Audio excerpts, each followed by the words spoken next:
Hi, good afternoon. Welcome to the marketplace. Coming up this afternoon, rising energy sector debt dominates pre-budget discussions and engagements with visiting International Monetary Fund team. Also coming up this afternoon, banking sector outlook report reveals government debt in financial sector will continue to constrain expenditure in 2025. My name is Darryl Kwao. Thanks for being with us. Details coming up.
All right, first up, concerns about Ghana's rising energy sector debts have come up strongly during pre-budget discussions and engagement with the visiting IMF team. George Afe has more on why the country's development partners are worried about the situation. The country's energy sector debts are said to have reached more than $2.5 billion ending last year, and there are strong indications that it could be going up this year. This has raised a lot of concerns for government because of its impact on its expenditure for this year as it takes some tough measures to reduce the country's total debt stock. Government during the pre-2025 budget engagement is now pushing for some innovative measures to try and contain the situation going forward. While the IMF is also worried about this and its impact on the country's program. This came up during the ongoing meetings with the government about the economy and presentation of the 2025 budget. The IMF is also worried about government spending for last year and how some tough measures should be taken to improve revenue collections for this year. It is not clear for now how these concerns could influence moves to scrap some taxes like the e-levy by government in the 2025 budget. Well, joining me on Zoom is William Swepa, who is Associate Professor of Finance at the Andrews University, to discuss this. Good afternoon to you. Thank you so much for joining us. So the energy sector debt pegged at $2.5 billion, and that could rise further. Tell us how that could impact on our debt situation and the implications for us. Good afternoon, Darryl, and good afternoon to your viewers. As we know, Ghana as a country currently struggling to find a debt sustainability levels.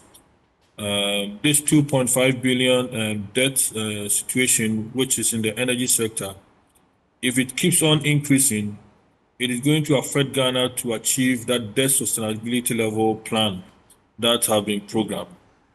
This is a major concern, and that is why Ghana and its partners are currently having a discussion on it. Indeed, if you look at it, we had a plan to export some of our energy to other countries, but we've noticed that this has not been realized, and this may have been a major factor. Also, we noticed that the commercial losses rate in the energy sector in Ghana is very high, and that also needs to be addressed.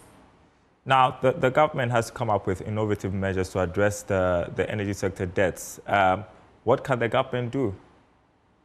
So if you remember, sometime in 2024, I wrote an article looking at the energy sector situation and recommended that first, we have to find a way to partially privatize the ECG, the company ECG, especially in the area of revenue collection. That is where, if you look at what their data points to, their commercial losses are too much. The commercial losses are how they collect the revenues from users of electricity. And this needs to be addressed. And if we have other players coming in to help ECG to collect the revenue, this will really enhance. So I know the current government, the new government has mentioned that they are highly looking at this privatization agenda, and especially in the downstream where they have to focus on the revenue collection. The other angle of the technical losses can also be addressed if it's also privatized in such a way that there are companies that focusing on ensuring that the efficiency of the distribution is achieved. We know Greco is doing a great job, but their job must also be enhanced by other private partners. Once we have a lot of players coming in the energy sector, that will enhance the collection and ensuring that the technical loss are reduced. This will going to improve the cash flow situation of the energy sector, and it will really help. The last one that I want to talk about, there was a plan. I think there is an energy sector levy. That strategy that was put in place must come back again to ensure that money is made available in a sinking fund to be able to pay for the debt. So this is the thing that I think, these are the things that I think that can be done to ensure that the energy sector revenues area is improved. Well, hopefully they come up with innovative measures, but assuming they fail to, how does this impact on the IMF program in itself? How is it crucial to the success of the program? I mean, it's very crucial because as your $2.5 billion debt keeps on increasing and you are not paying it down, it means that we are not going to achieve the 55% debt to GDP ratio. And that will mean that that will be a failure. The other option is that I know that this current government is going to talk to IMF to seek an extension. And so they may have to factor in all these discussion into a way that that they will extend it to about additional 2 years, and that will work. So that the danger is that if this is not checked, we will not be able to attain the debt sustainability levels. And if this is not done, our currency situation, which is the exchange rate situation, is not going to be addressed. Our city is going to devalue as has happened in the past, and we want to address all these measures. So I hope that, in the nearest time, the energy minister and his team, looking at the privatization of the ECG as a company and its operations, will happen very fast, and then some capital injections will come in to support the technical area and then also the revenue collection. All right, one other area of concern based on George's reporting is government spending and the IMF urging improved revenue collection. We know that this government intends to remove some taxes, and the question has been how they're going to make up for the 10 billion CD gap that will be created by the removal of some of these taxes. And the finance minister, during his vetting, talked about efficiency in government expenditure. And so is that enough to make up for that revenue gap? How do they address this going forward? Revenue rationalization is important, and government program is also very crucial. Once government is planning to reduce some taxes, it means that they may have to slow down on some program they intend to implement. And that is the only way to ensure that we stay within our budget. It is my estimation that the budget that will be presented sometime in March should focus on ensuring about a deficit of about 5% to GDP. And then also with this efficiency, it means that some wasteful expenditures in the past may also, the government will ensure that they are not done. We have seen some of them. Just recently, the National Health Insurance, National Service Secretariat expenditure line, noticing that huge amount of 56 million Ghana cedis which has been noticed that they need not to pay. So these are some of the things. If they check, they have to go in and check some of the payments that have been done, and probably that to ensure that efficiency that they are talking about. There are a lot of expenditures that can be rationalized, and some expenditures in the past that need not to be done or need not to be paid. And if they are not paid, government will do a lot of savings from that angle. Well, If we enhance the revenue collection, we put GRA also on their feet. The target that they set for themselves, I mean, we have to look at it, and with a friendly manner and a nice approach, I'm sure Ghanaians will, if GRA become more friendly, companies will pay their taxes, and then as they are due on time, and government will get its revenue. Well, since you brought it up, the budget, we are told, may be presented in March, the 10th of March. And so these discussions with the IMF are supposed to shape the 2025 budget when it is presented. Aside from the things that you have said, what else do you anticipate would hear from the finance minister when he addresses Parliament on the 10th of March, which is just under a month? For one of the items which the previous government tried to do, which is the Agenda 111, there are some of the projects that has not commenced, and some of them are at certain stages. I'm expecting this budget to touch on it. However, they should come out with a new plan, not to be in a hurry to finish them, because as you are in a hurry to finish them, it shifts your capital expenditure, which we don't have the money to do. We have to go and borrow. So let me put it in such a way that some projects will be done all right, but the timing or the programming timing may have to be varied to meet the kind of amount of money we have in our coffers. Right. And then also on government expenditure in terms of appointments and those things, if government is able to, as they are doing with 60 ministers now, all those things will come in with a lot of savings that will help the country to be able to ensure that they stay within budget. Okay. I know that if this government goes and say they are going to borrow from external sources, the opposition party will come at them because they spoke against the excessive borrowing. So that is also we have to be on the lookout. They need to be very creative and innovative on that angle as well. Professor Williams Prepra, Associate Professor of Finance, Andrews University, thank you so much for your perspective to the story. Appreciate it. You're watching The Marketplace. Turning to other news, the 2025 Banking Sector Outlook Report has shown that Ghana's rise in public debt and high interest payments will continue to strain government finances, consuming a significant portion of total expenditure.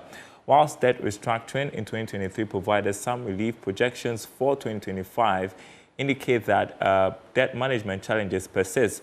Joy Business's Winston Taki has more from the Ghana Association of Bankers report.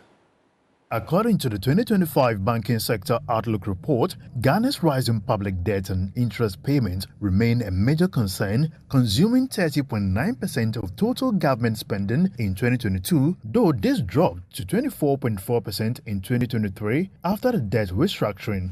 These fiscal pressures are affecting the banking sector, particularly through liquidity shortages caused by heavy government borrowing. This restricts lending to the private sector, slowing economic growth. Rising debt also raises the risks of government default, threatening banks holding large amounts of government securities. Despite the risks, opportunities still exist. The government's digital tax reforms under the IMF program creates new prospects for banks to support tax collection systems. Additionally, Ghana's focus on clean energy and climate initiatives presents opportunities for green financing solutions. The report states that the bank's ability to adapt will shape Ghana's economic stability and financial resilience in 2025. Now, in a significant step to strengthen its relationship with the Ghana Traditional Authority and the Ghana State, the leadership of GCB Bank PLC has paid a courtesy call on the government to formally introduce the bank's new managing director, Farian Al-Hassan, to His Royal Majesty King Taki Teko II. Here's more in this report. The managing director of GCB Bank, Farihan Al-Hassan, led a delegation to pay a courtesy call on the government chair, His Royal Majesty King Takite Kuturu II, at his palace in Accra. The visit aimed to introduce the bank's new leadership and reaffirm GCB Bank's commitment to continued collaboration with the Ghana state. We've got over 30 branches in Accra alone. And it's just fair that before I start work, I come to seek his blessings and to introduce a new leadership team to him. Anything they're involved in, we have to get involved in. This is a very wise king. You would see him talking about women education, girl child education. You will see him talking about health. And these are things that we think that are very important for the sustenance of the community that we operate from. And so you'd see us support him in all the initiatives that he intends to embark on to support the Ghana state. Our mission is to support the economy of the local economy. And so obviously we will drive economic growth through supporting the real sector of the economy. And you'd see GCB play a leading role in that regard. The government chair expressed his appreciation for the visit and assured the delegation of his support in creating an environment where corporate institutions can thrive and contribute to economic growth. Today is a special day because my brother has come to show love and affection to this house. And the honor you bring to this house, we are grateful.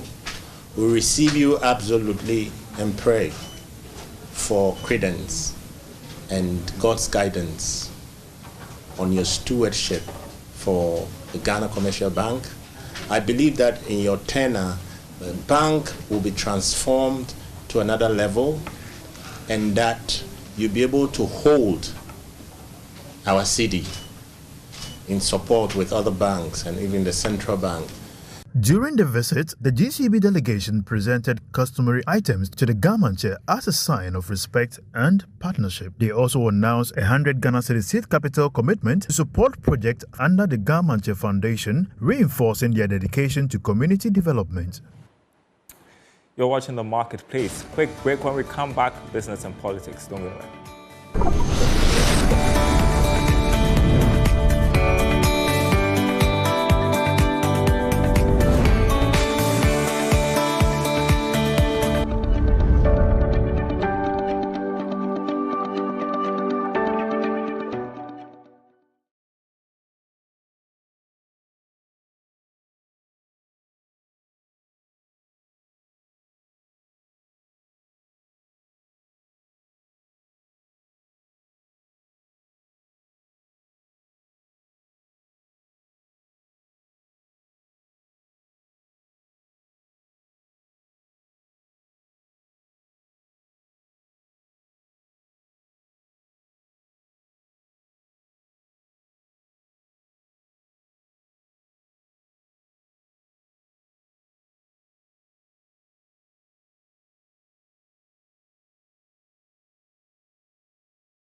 All right, time to make some business with politics. The minority in Parliament have taken on Special Prosecutor KC Ejapin for going after former Finance Minister Ken Ofori-Atta.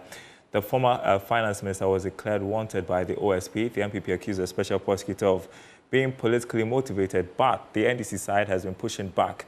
The Special Prosecutor, KC Ejapin, declared the Finance Minister a wanted man on grounds of causing financial loss to the state. And so here are some of the cases against him.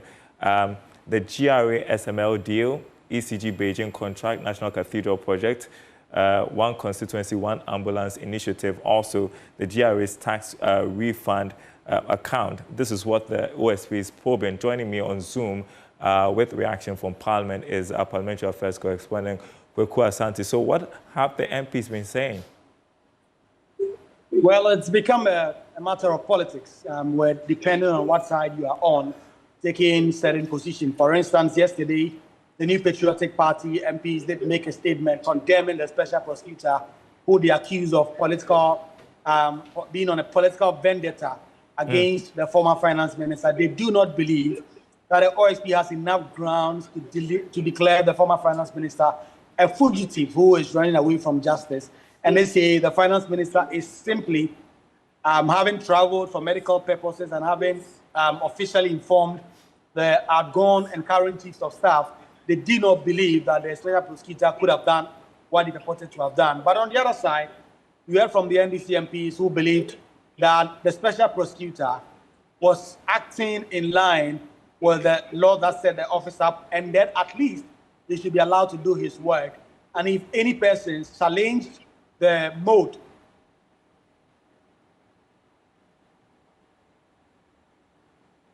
become a matter of politics, and depending on which side the various MPs sit, they've made points to satisfy their various political bases. Darren. Well, Kweku, I mean, for the public, they would want to know if these cases have grounds for prosecution, right? And so that is for the OSP to establish. And so why would anybody think that this is politically motivated?